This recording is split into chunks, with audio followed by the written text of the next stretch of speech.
नमस्कार दोस्तों, अगर आप लोग अपना एडमिशन लेना चाहते हैं एमसीए में और राजस्थान में आप एडमिशन लेना चाहते हैं, तो वो एडमिशन प्रोसेस किस तरीके से आपका फॉलो होगा, किस तरीके से आपको अप्लाई करना है ऑनलाइन, कंप्लीट प्रोसेस आपको यहाँ मैं बताने वाला हूँ। तो अगर आपने अभी तक मेरे चैनल को सब्सक्राइब नहीं करा है तो प्लीज़ मेरे चैनल को सब्सक्राइब करें, लाइक करें, शेयर करें। आपको कंप्लीट इन्फॉर्मेशन एडमिशन से रिलेटेड या जितने भी अपडेट्स आएंगे वो अपडेट्स आपको टाइम टू टाइम आपको यहाँ मिलते रहेंगे। तो चलिए अब हम स्टार्ट करते हैं। सबसे पहले मैं आप लोगों को बताता हूँ कि आपको किस वेबसाइट पे जाके अपना रजिस्ट्रेशन कंप्लीट करना है। जो ऑफिशियल वेबसाइट है दैट इज www.rmcap2020.com। ये इस वेबसाइट पे जाके ही आप अपना एमसीए में रजिस्ट्रेशन कंप्लीट यहाँ कर सकते हैं। आपको अपने कौन कौन से डॉक्यूमेंट्स की रिक्वायरमेंट रहेगी उसके बारे में हम लोग यहाँ देख लेते हैं। सबसे पहले आपको दो डॉक्यूमेंट जो आपको जेपीजी फॉर्मेट के अंदर चाहिए, एक तो कैंडिडेट का फोटोग्राफ जो 100 केबी तक का हो सकता है और एक सिग्नेचर जो 50 केबी तक का हो सकता है। तो ये आपको अपने जेपीजी फॉर्मेट के अंदर चाहिए। इसके अलावा जो आपके डॉक्यूमेंट्स ऑनलाइन अपलोड होते हैं वो सारे डॉक्यूमेंट्स आपके पीडीएफ फॉर्मेट के अंदर होंगे और जिसका साइज 400 केबी तक का मैक्सिमम हो सकता है। सबसे पहले जो आपके मैंडेटरी जो डॉक्यूमेंट्स हैं वो है 10th की मार्कशीट, आपकी यूजी की मार्कशीट, और अगर आपने एमबीए एंट्रेंस एग्जाम जो निमसेट है अगर आपने वो दिया हुआ है और उसके बिहाफ पर आप अप्लाई करना चाहते हैं तो उस कंडीशन में आपको वो भी आपको अपलोड करना पड़ेगा। और अगर नहीं करना करा हुआ आपने निमसेट को आपने क्वालिफाई नहीं करा हुआ या एग्जाम ही नहीं दिया आपने तो उस कंडीशन में आप अपने ग्रेजुएशन लेवल पे भी इसे अप्लाई कर सकते हैं। तो इसकी रिक्वायरमेंट ऑप्शनल है, मैंडेटरी नहीं है। फिर इसके बाद आता है डोमिसाइल सर्टिफिकेट। अगर आप राजस्थान से बिलोंग करते हैं तो आपको अपना डोमिसाइल सर्टिफिकेट भी आपको अपना तैयार रखना है। Category certificate other than general category, आपको जितनी भी अदर कैटेगरीज हैं लाइक एसटी, ओबीसी, एससी, ठीक है, ईडब्ल्यूएस, जो भी आपकी कैटेगरी है उस कैटेगरी का सर्टिफिकेट भी आपको यहाँ रिक्वायर्ड होगा।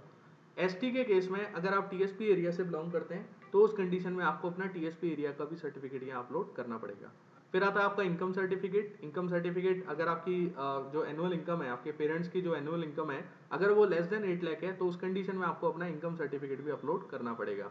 फिर आता है ex serviceman. Ex serviceman category का सर्टिफिकेट उन लोगों को अपलोड करना है जो राजस्थान से बिलोंग करते हैं। आउट ऑफ राजस्थान वाले लोगों को एक्स सर्विसमैन की फैसिलिटी अवेलेबल नहीं होगी। जो राजस्थान स्टेट से बिलोंग करते हैं और वो अपनी एक्स कैटेगरी यहाँ अपलोड कर सकते हैं। देन आता है सब कैटेगरी। सब कैटेगरी में आपके फिजिकल हैंडीकैप्ड और कश्मीरी माइग्रेंट्स के, तो अगर आप इनसे दोनों में से किसी से भी बिलोंग करते हैं तो उस कंडीशन में आपको यहाँ अपलोड करना पड़ेगा। इसके बाद देखिए हम आगे बढ़ते हैं, आप कंप्लीट प्रोसीजर को समझते हैं कि किस तरीके से आपको ये अप्लाई करना है। यहाँ देखें कैंडिडेट पैनल जो आप देख रहे हैं ये कैंडिडेट पैनल स्टूडेंट्स के लिए है, यानी कि जो अप्लाई करना चाहते हैं, और ये कॉलेज पैनल जो है वो इंस्टीट्यूट्स के लिए जो इंस्टीट्यूट अपना अप्लाई करते हैं यहाँ और अपनी फीस वगैरह पे करते हैं और उसके बाद वो रजिस्ट्रेशन लेते हैं आप लोगों के कैंडिडेट्स के, तो वो आता है। तो इससे कोई मतलब नहीं है आपको, सिर्फ कैंडिडेट पैनल से है। कैंडिडेट पैनल के अंदर ही आपको सारे लेटेस्ट अपडेट्स यहाँ मिलते रहेंगे। तो आप क्या करें, यहाँ डैशबोर्ड रजिस्ट्रेशन के ऊपर क्लिक करें। क्लिक करने के बाद आपके सामने एक डैशबोर्ड इस तरीके से ओपन हो जाएगा। यहाँ आप देख सकते हैं राइट हैंड साइड पे registration application college choice option form, ये सबसे इंपॉर्टेंट पार्ट है। ये तो इंस्ट्रक्शंस वगैरह दिए हुए हैं, 1200 का आपको पेमेंट करना है। आपका जो पेमेंट होगा यहाँ वो ऑनलाइन मोड में होगा। ओके, ऑनलाइन मोड में आप पेमेंट करेंगे। तो आप रजिस्टर फॉर आरएम कैप 2020 को आप यहाँ सेलेक्ट करोगे। सेलेक्ट करने के बाद आप यहाँ जाएंगे आरएम कैप पर। देन आपने प्रोसीड के ऊपर क्लिक करा, ये अंडरटेकिंग आपसे लिए।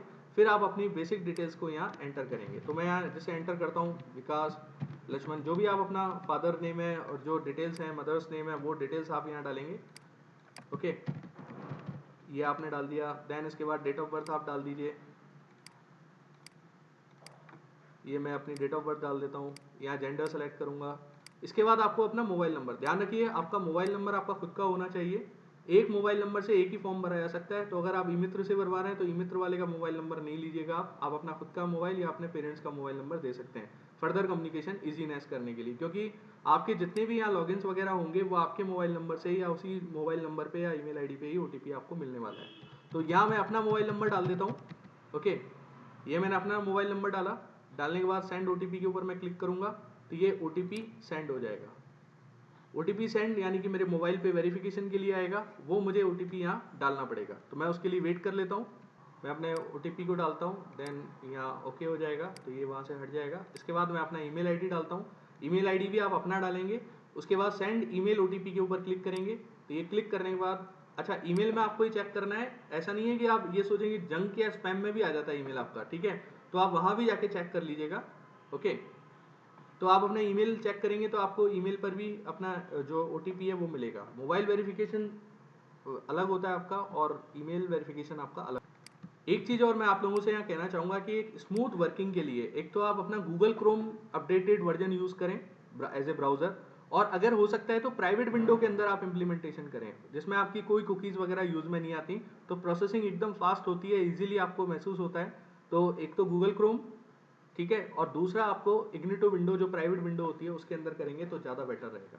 इसके बाद आप अपना पासवर्ड डालिए, जो पासवर्ड से आप फर्दर लॉगिन करना चाहते हैं। ईमेल का जरूरी नहीं है, ईमेल का पासवर्ड डाल दें, आप कोई भी पासवर्ड डाल दीजिए आप, देन सेव बटन के ऊपर क्लिक करिए। तो जब आप सेव बटन के ऊपर क्लिक करते हैं तो ये आपके सामने कुछ इन्फॉर्मेशन आती है। अच्छा, ये जो इन्फॉर्मेशन है वो आपके ईमेल पे भी शेयर होगी। आपका ईमेल आईडी जो है उस पर भी आपको ये टेम्परेरी जो यूनिक ट्रांजेक्शन नंबर है बिफोर पेमेंट, ये आपको यहाँ मिल रहा है। ओके, और ये एक टेम्परेरी फॉर्म नंबर है। अच्छा, लॉगिन फॉर्म ये नहीं है, ये आपका एक टेम्परेरी फॉर्म नंबर है। अगर किसी भी वजह से आपका ट्रांजेक्शन लॉस हो जाता है, ट्रांजेक्शन नहीं हो पाता है, बीच में इंटरनेट चला जाता है, लाइट चली जाती है, कोई भी अगर आपका इशू आ जाता है, तो उस कंडीशन में आप इस ट्रांजेक्शन नंबर और फॉर्म नंबर को शेयर करके, जो आपके यहाँ ईमेल आईडी दिए हुए हैं, इस ईमेल आईडी पर आप शेयर करके और अपने इशू को रिजॉल्व करवा सकते हैं। बाकी आपकी डिटेल्स आ रही हैं, देन पेमेंट के ऊपर आपको यहाँ क्लिक करना है। ओके, तो ये आपको मैसेज दिखा रहा था कि आप अपने ट्रांजेक्शन आईडी वगैरह को सेव करके रखें। देन आपके सामने ये ओपन हो जाएगा। अब मैं अपना पेमेंट डिटेल्स डाल देता हूँ और उसके बाद मैं आगे यहाँ बढ़, आपका बैंक का जो भी है प्रोसीजर जो उसको फॉलो करेगा। देन आप सबमिट के ऊपर क्लिक करेंगे। सबमिट के ऊपर क्लिक करने के बाद ये आपके सामने एक रिसिप्ट आ जाएगी। आप चाहें तो इसका प्रिंट भी ले सकते हैं। ये आपका ट्रांजेक्शन आईडी है, ठीक है, और ये आपका फॉर्म नंबर है। ध्यान रखिएगा, ये जो नंबर आ रहा है आपका, यही एक्चुअल में आपका फॉर्म नंबर है जिससे आप फर्दर लॉगिन करने वाले हैं। तो आप ये सेलेक्ट कर लेंगे। ये आपने यहाँ से सेलेक्ट किया, कॉपी किया, देन होम के ऊपर चले जाइए। आप fill application form for RM cap, ये आप सेलेक्ट करेंगे। देन अपना फॉर्म नंबर डालिए जो आपका अभी जनरेट हुआ है, अपना पासवर्ड डालिए। अच्छा, इसमें आप एंटर होने से पहले आपसे ये वेरिफिकेशन कोड मांगता है, तो वेरिफिकेशन कोड आपके मोबाइल और ईमेल दोनों पर मिलने वाला है अब। ओके, तो ये मेरे पास आ चुका है OTP। देन वैलिडेट OTP के ऊपर क्लिक करूंगा, ये मैसेज आ गया और मैं अब आगे यहाँ मूव कर जाता हूँ। सबसे पहले मुझसे मेरी फोटोग्राफ और सिग्नेचर जो 100 KB तक का और JPG फॉर्मेट में होना चाहिए, और जो सिग्नेचर है वो 50 KB तक का होना चाहिए। तो मैं कोई भी इमेज, जैसे मैं कोई अपनी मेन इमेज नहीं लेना चाहता, तो ये मैं इस तरीके से इमेज ले लेता हूँ। देन सेव बटन के ऊपर क्लिक करूँगा, आगे मैं मूव कर जाऊंगा। तो ये मेरी इमेजेस आ गई, ये मेरी डिटेल्स आ गई, जो फॉर्म नंबर है, कैंडिडेट नेम है, फादर्स नेम है, जेंडर है, डेट ऑफ बर्थ है, ये सब डिटेल्स आ रखी है। अब देखिए, अगर आपने निमसेट के लिए अप्लाई किया हुआ है, यानी कि निमसेट के व्याप पे भी आप यहाँ अप्लाई करना चाहते हैं, तो आप यहाँ से यस कर सकते हैं। तो आपने यस कर दिया तो आपसे ये निमसेट का रोल नंबर मांगेगा। ओके, ये रोल नंबर और रैंक जो भी आपके पास है। अब एक चीज़ ध्यान रखिएगा, अगर निमसेट में आपने रोल नंबर वगैरह डाल दिया तो आगे फर्दर आपसे ये डॉक्यूमेंट मांगेगा इसका, निमसेट का। ओके, फिर इसके बाद कैटेगरी के सर्टिफिकेट्स वगैरह, जैसे मैं राजस्थान से बिलोंग करता हूँ, कैटेगरी मेरी जनरल है। अगर आप ST से हैं तो ST का सर्टिफिकेट चाहिए होगा, TSP हैं तो TSP का सर्टिफिकेट चाहिए होगा। मैं भी जनरल को यहाँ सेलेक्ट कर लेता हूँ। सब कैटेगरी मैं नन कर देता हूँ। देन मैं यहाँ से राजस्थान मैंने जैसे सेलेक्ट कर लिया, सॉरी जयपुर में यहाँ से सेलेक्ट कर लेता हूँ, और जयपुर में तहसील में यहाँ से सेलेक्ट कर लेता हूँ। लाइक मैंने यहाँ से शाहपुरा को सेलेक्ट कर लिया। मैं अगर एक्स सर्विसमैन से बिलोंग करता हूँ तो यस करूँगा, तो यहाँ एक्स सर्विसमैन का मुझे सर्टिफिकेट भी अपलोड करना पड़ेगा, but as of now I am selecting no. इसके बाद नेशनलिटी आपको यहाँ सेलेक्ट करनी है। लाइक मैं इंडियन सेलेक्ट करता हूँ, हिंदू सेलेक्ट करता हूँ, कोई भी जो भी आपकी डिटेल्स हैं वो आप यहाँ डाल सकते हैं। अच्छा, इनकम अगर आप लेस देन 8 लाख डालेंगे तो आपको सर्टिफिकेट इनकम का भी डालना पड़ेगा। अगर आप 8 लाख एंड अबव डालेंगे तो आपको इनकम सर्टिफिकेट यहाँ नहीं डालना। ओके, फिर उसके बाद आप अपना एड्रेस कुछ भी डाल दीजिए। मैं यहाँ से कुछ भी डाल देता हूँ। देन मैं यहाँ से स्टेट सेलेक्ट करता हूँ, डिस्ट्रिक्ट सेलेक्ट करता हूँ, जिस डिस्ट्रिक्ट से बिलोंग करता हूँ, पिन कोड डाल देता हूँ, फ़ोन नंबर डाल देता हूँ। ये मैंने डिटेल्स डाल दी। डालने के बाद अब देखिए, यहाँ आपसे ये पूछ रहा है कि मैथमेटिक्स आपकी किस में रही थी, आपकी 12th में रही थी या अंडर ग्रेजुएट यानी कि UG के अंदर रही थी। तो देखिए, इसमें एक चीज़ ध्यान रखिएगा, अगर आपने 12th को डाला तो आगे चल के 12th की मार्कशीट मांगेगा आपसे, तो आप 12th की मार्कशीट को तैयार रखें, ठीक है। और अगर आप अंडर ग्रेजुएट लेते हैं तो अंडर ग्रेजुएट की तो मांगता ही है, बाय डिफॉल्ट मांगेगा ही आगे चल के। तो अगर मैं जैसे यहाँ 12th को सेलेक्ट कर देता हूँ तो ये 12th को यहाँ सेलेक्ट कर लेगा। देन 10th का बोर्ड, मैं ऐसे कोई भी बोर्ड सेलेक्ट कर लेता हूँ, ईयर वगैरह, जैसे ये मैं वैल्यूज़ डाल देता हूँ 2000। इसमें जो परसेंटेज है वो ऑटोमेटिक कैलकुलेट होगी, आपको यहाँ डालने की ज़रूरत नहीं है। फिर आपने क्या किया हुआ है ग्रेजुएशन में, जैसे UG में BCA किया हुआ है, ये मैंने डिटेल्स यहाँ डाल दी कुछ भी। ओके, और ये रोल नंबर डाल दिया, देन सेव एंड कंटिन्यू के ऊपर क्लिक कर दिया। तो ये आपका प्रीव्यू दिखा रहा है। इसमें आपको ये भी दिखा रहा है कि आप मैथमेटिक्स सब्जेक्ट आपकी 12th में था, ठीक है, और बाकी ये डिटेल्स जो आपकी हैं तो आप एक बार चेक कर लीजिए, अगर ये सही है तो। अगर गलत है तो आप उस कंडीशन में बैक एंड एडिट पे जा सकते हैं, अदरवाइज सेव एंड कंटिन्यू पे क्लिक करके आप आगे बढ़ सकते हैं। तो जब आप आगे बढ़ते हैं तो आपसे ये डिटेल्स मांगी जा रही हैं, जैसे जैसे आपने जो जो चीज़ डाली थी। 10th की मार्कशीट डालना कंपलसरी है, तो मैं कोई भी यहाँ डॉक्यूमेंट अपलोड कर देता हूँ। तो जब आप अपलोड बटन के ऊपर क्लिक करेंगे then you will get the document uploaded. इसी तरीके से चूज फाइल, इसके बाद मैंने यहाँ से 12th की मार्कशीट सेलेक्ट करी, डॉक्यूमेंट अपलोडेड। यूजी की मार्कशीट यहाँ मैं अपलोड करूँगा। 12th की मार्कशीट इसलिए मांगी है क्योंकि मैथमेटिक्स मैंने 12th को सेलेक्ट किया था। देन निमसेट का मैंने यहाँ सेलेक्ट किया, ओके, ये निमसेट डाल दिया। इसके बाद यहाँ से अपना डोमिसाइल क्योंकि राजस्थान सेलेक्ट किया था मैंने, सेव बटन के ऊपर क्लिक करूंगा मैं, देन मैं आगे मूव हो जाऊंगा। मूव होने के बाद अब देखिए ये आपका चॉइस फॉर्म है, ये बहुत केयरफुली आपको भरना है। इसमें आप ध्यान रखिएगा, सबसे पहले कॉलेज आप सेलेक्ट करेंगे। तो जैसे मैं यहाँ से कॉलेज सेलेक्ट किया, ब्रांच सेलेक्ट की। अब इसमें बेसिकली दो टाइप की ब्रांचेज होती हैं, एक तो गवर्नमेंट एडेड सीट्स की होती हैं, गैस सीट्स, और एक होती है एसएफएस। तो बेसिकली जो राजस्थान से बिलोंग करते हैं उनको ये चॉइस मिलती है कि वो एसएफएस या गैस दोनों के लिए अप्लाई कर सकते हैं, बट आउट ऑफ राजस्थान लोगों के लिए ओनली एसएफएस का ही ऑप्शन होता है, self financed scheme. Gas seats और एसएफएस के अंदर सिर्फ फीस का डिफरेंस होता है और कोई डिफरेंस नहीं होता। तो गवर्नमेंट कॉलेजेस के अंदर ही गैस सीट्स आपकी होती हैं, प्राइवेट कॉलेजेस के अंदर ओनली एसएफएस की सीट्स ही होती हैं आपकी। फिर उसके बाद आप जो जो कॉलेज यहाँ सेलेक्ट करते जाते हैं उस कॉलेज की आपको ब्रांच सेलेक्ट करनी है, देन ऐड करना है। फिर इसके बाद कोई तीसरा आपने इंस्टीट्यूट सेलेक्ट किया, ये ब्रांच। अब देखिए ये आपके सामने इस तरीके से ब्रांचेस वगैरह शो हो रही हैं। अगर लगता है आपको कि मुझे ये मैंने गलत कॉलेज सेलेक्ट कर लिया, इन तीनों में से कोई भी कॉलेज मुझे हटाना है, तो उसमें से मैं ये जो रेड साइन है इसके ऊपर क्लिक करके वहाँ से हटा सकता हूँ।